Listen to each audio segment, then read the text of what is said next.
If you walk through a humid, leafy forest on a summer afternoon, you are surrounded by a thriving ecosystem. But tucked away under the leaf litter and low-hanging brush is a microscopic predator perfectly adapted to slip past your defenses. Brushing against a single blade of grass is all it takes to pick up a blacklegged tick. Also known as the deer tick, this tiny arachnid bypasses the clothes and skin to latch on entirely unnoticed. Once attached, the tick begins to feed, and in the process acts as a delivery system for a highly specialized bacterium known as Borrelia burgdorferi. The tick injects this pathogen directly into your bloodstream. The bacteria itself does the physical damage, but the true danger of Lyme disease comes from how your own body responds. The biological alarms that are supposed to warn you of an infection end up actively deceiving you.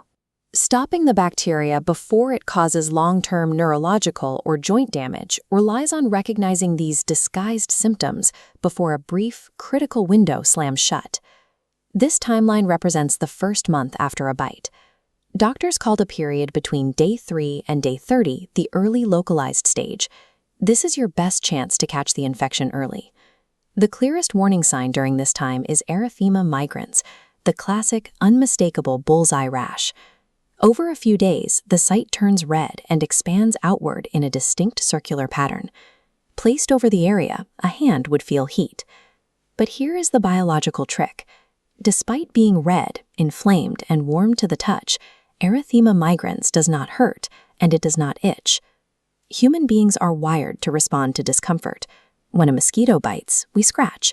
When a bee stings, we flinch.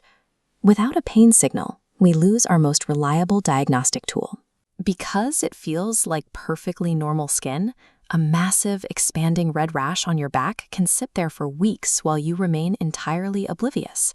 What should be the defining hallmark of early Lyme disease becomes a visible decoy. The rash is right there on the skin, but our sensory hardwiring tells us to ignore it.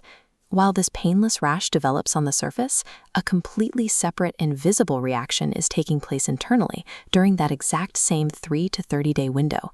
As the bacteria spreads, it triggers a secondary wave of defense from your immune system, producing a barrage of severe, highly generic internal symptoms.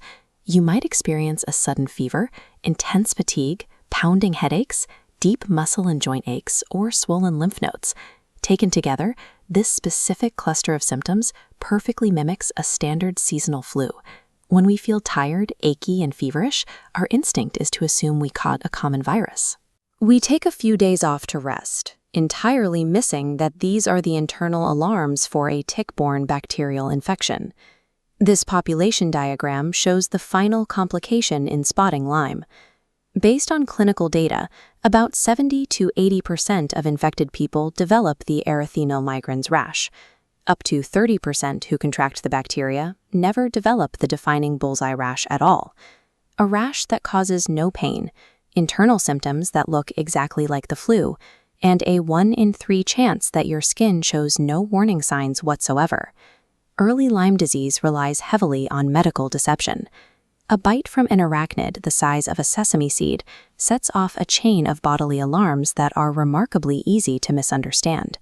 To spot the infection early, you have to actively look for a specific combination, an expanding red ring that feels strangely numb, paired with a sudden, unexplained wave of flu-like exhaustion. This window is unforgiving.